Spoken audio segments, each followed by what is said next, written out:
नमस्कार मित्रांनो, पुन्हा एकदा तुमचं स्वागत आहे इन्फो मराठी 24 या यूट्यूब चॅनलवर। मित्रांनो, 7,500 रुपयाची मागणी अखेर पूर्ण होईल का याबद्दल एक अत्यंत महत्त्वाची बातमी घेऊन आलेलो आहे। बातमी आहे EPFOची किमान पेन्शन वाढ। 7,500 रुपयाची मागणी अखेर पूर्ण होईल का? मित्रांनो, नेमकं काय आहे या बातमीमध्ये आपण नक्की बघूया। पण त्याआधी जर तुम्ही आपल्या चॅनलवर नवीन असाल तर चॅनलला सबस्क्राइब करून बाजूला दिलेल्या बेल आयकॉनला नक्की क्लिक करा। व्हिडिओ जर कामाचा आणि महत्त्वाचा वाटला तर व्हिडिओला लाईक करून आपल्या मित्रपरिवारासोबत नक्की शेअर करा। आणि हो मित्रांनो, व्हिडिओला शेवटपर्यंत नक्की बघा जेणेकरून तुमच्याकडून कोणतीही माहिती सुटणार नाही। मित्रांनो, कर्मचारी भविष्य निर्वाह निधी संघटना म्हणजे EPFO याच्या अंतर्गत येणारे खासगी क्षेत्रातील कर्मचारी त्यांच्या किमान पेन्शनमध्ये वाढ करण्याची मागणी बऱ्याच काळापासून करत आहेत, जी 2014 पासून दरमहा 1,000 रुपये आहे। EPF सदस्य त्यांच्या मूळ पगाराच्या 12% रक्कम भविष्य निर्वाह निधीमध्ये योगदान देतात। नियोक्ते या योगदानाशी जुळतात। नियोक्त्याच्या वाट्यापैकी 8.33% रक्कम कर्मचारी पेन्शन योजनेत म्हणजे EPS मध्ये वाटली जाते, तर 3.67% रक्कम EPF योजनेत जाते।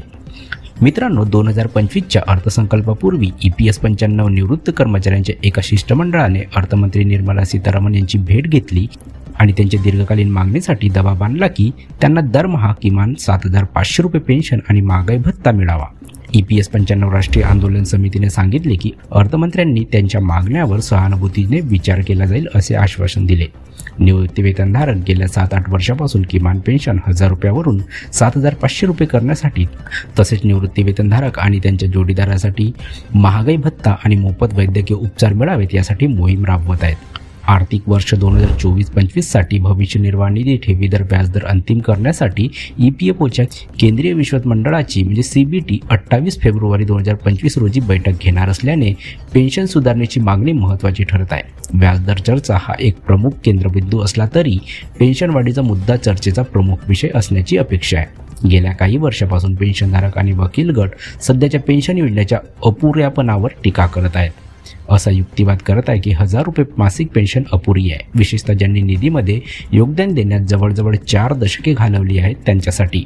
वाढती महागाई आणि वैद्यकीय खर्चामुळे सरकारवर या दीर्घकाळापासून प्रलंबित असलेल्या मागण्या पूर्ण करण्यासाठी दबाव वाढत आहे। सर्वांचे लक्ष आता येणाऱ्या CBT बैठकीकडे आहे, जी लाखो निवृत्त कर्मचाऱ्यांच्या पेन्शन लाभाचे भविष्य ठरू शकते। द इकॉनॉमिक टाइम्सच्या वृत्तानुसार गुंतवणूक कामगिरीकडे दुर्लक्ष करून स्थिर व्याजदर राखण्यासाठी सरकार व्याज स्थिरीकरण राखीव निधी तयार करण्याचा विचार करत आहे। हा प्रस्ताव अद्याप सुरुवातीच्या टप्प्यात आहे। कामगार आणि रोजगार मंत्रालय त्यांची व्यवहार्यता तपासण्यासाठी अंतर्गत अभ्यास करत आहे। अनेक माध्यमांच्या वृत्तानुसार EPFO 2024-25 साठी भविष्य निर्वाह निधी ठेवीसाठी व्याजदरात सुधारणा करू शकते, जो मागील आर्थिक वर्षाच्या म्हणजे 2023 ते 24 च्या अनुरूप 8% ते 8.25% दरम्यान स्थिरावण्याची शक्यता आहे।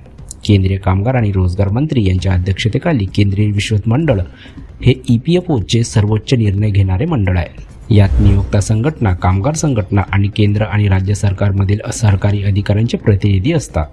व्याजदर प्रस्ताव एका सुनिश्चित मंजुरी प्रक्रियेचे अनुसरण करतो। EPFO दर प्रस्तावित करतो, CBT त्यांचे पुनर्वलोकन करते आणि मंजूर करते। वित्त मंत्रालयाने अंतिम मंजुरी दिली। मंजूर व्याज EPFO सदस्याच्या खात्यात जमा केले जाते। आर्थिक वर्ष 2023 ते 24 साठी EPFOने व्याजदर 8.25% ठेवला होता, जो 2022-23 मध्ये 8.15% वरून वाढला होता। येत्या CBT बैठकीत हा दर समान राहतो की आणखी वाढ पाहतो हे ठरवले जाईल।